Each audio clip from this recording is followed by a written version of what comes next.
were showing that clip? No, I didn't, and I started to get like choked up by You know, when you said in your book, you said when you cried on the show, and you said, and Barbara Walters wasn't even there. I'm very happy to be here today. But you do write so honestly about your eating disorder, and you look very good and very healthy to me. Thank you.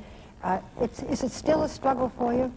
It's definitely something that I'm going to struggle with for the rest of my life, especially, obviously, in the industry that I'm in. You have to be very, body conscious, but speaking out about it is therapeutic for me. It just reminds me, every day. And from when I spoke out on The View for that first time, there was a girl who was on her 3rd hour in the treadmill watching the show. She saw me tell my story, and she got off. She contacted the organization that I'm a spokeswoman for, and we became pen pals, and I've helped her with her recovery. So that just pushed me even further. So you fight this every day, Yeah. and there was a point you write where you were even suicidal. It was so terrible for you. That was definitely the turning point for me, because I was brought up with, to value life and have a great quality of life, and I was given so much by God, and I was blessed, and I had my dreams, were about to come true with this TV show, and I was suicidal because it was just too much for me, and that made me realize, you know what, now I've got to face it. That's when I admitted to my parents and sought out help. You almost lost your job at The Sopranos because of your eating disorder. What happened? Well, in between filming the pilot and the first season was when I suffered from my disorder, and it had nothing to do with this industry. It's really hard to be a teenager. I think people really underestimate what we have to go through. Yeah. And going back to the set, I was obviously a very different girl. I was, just under 90 pounds. And so, they called my mother and what's going on, and she said, oh, I'm sure she's getting better, she's in therapy, but they didn't know me. They just had, knew me 2 weeks a year before, so they didn't know if that was just talk or if it was true or not. So they actually were auditioning other girls while we started filming, but lucky for me, they stood by me. Right, we're lucky to have you back. We love that show. We love Meadow. She's adorable. Is she growing up this year, or what's happening with her? She is. She's growing up a little bit. She moves out of the dorm. She's in her own apartment, and, being a little closer to her family, being a little nicer. She get rid of that needy roommate of hers? I guess she did. I'm so sick of her. Oh, she got on my nerves. Yeah. Everybody is waiting for these Sopranos and I know that you said that your dreams were all about to come true when you got The Sopranos, but you were anonymous before The Sopranos, and now when you go places, I've seen you out, and you are so gracious and so lovely, but people are really in your face. There are autograph seekers, there are people that want to take your pictures, people want to touch you. So there are a lot of young people out there with the same kinds of dreams. They know the upsides to fame.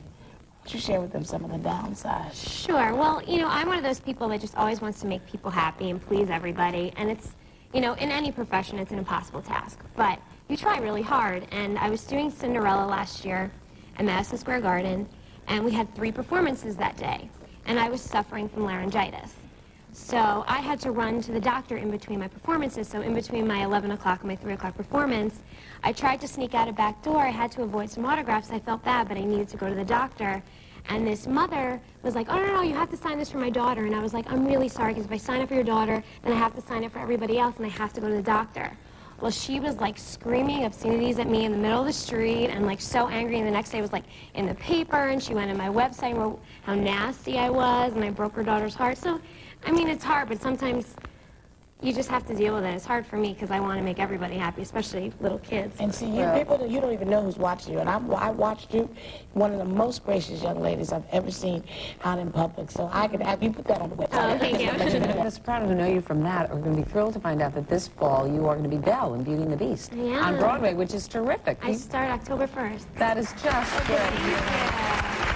I know you've been singing and dancing in theater since you were 8 years old, but are you nervous? It's a big role. I'm not nervous at all. I'm so excited. I had like 1 week of preliminary rehearsals about 2 months ago and watched the show every day, and I was ready to go on. Like by the end of the week, I can't wait. You said, and this book is very inspirational, and it is your story. And you've said that you wanted to make a difference in the world. Do you think you have, just by speaking up and letting people know what you went through and what you're still going through? Yeah, I mean, just to know that you've helped one person is the most rewarding feeling in the world, and just the letters I get and the response I was getting, that's what made me write this book. And you're eating?